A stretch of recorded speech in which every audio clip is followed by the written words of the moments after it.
ஷிவன. எது இல்லாததோ அது சிவ. ஒன்றும் இல்லாமல் இருந்தது. முதல் அதிர்வு வந்தது. அதிர்வு வந்தோட படைத்தல் ஆரம்பிச்சிடுச்சு. அதனால சிவனுக்கு முதலாவது ரூபம் என்னன்னா ருத்ர. சத்தம் பண்ணுறான், கத்திக்கிறான். அண்ணா கோவம் ஒன்றும் இல்லை, நாம் அப்படி நினச்சிக்கிறோம். கோவம் இல்லாதது எல்லாமே மனிதனுடைய மனத்தில் தான். சத்தம் அமைதியாக ஒன்றும் இல்லாமல் இருந்து சத்தம் வந்தோட அதிர்வு வந்தோட படைத்தல்.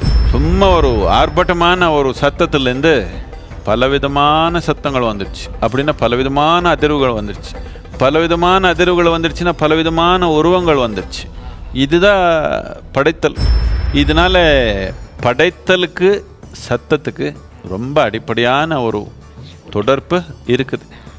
எப்போ நாம் இந்த சத்தங்கள் நல்ல ஒரு அழகான நிலையில் இணைஞ்சிக்கிறது எப்படின்னு நாம் புரிஞ்சுக்கிறோமோ அப்போ நமக்கு தெரியாமையே படைத்தலுக்குள்ளே நமக்கு ஒரு இணைஞ்சு போகிற ஒரு தன்மை இருக்குது.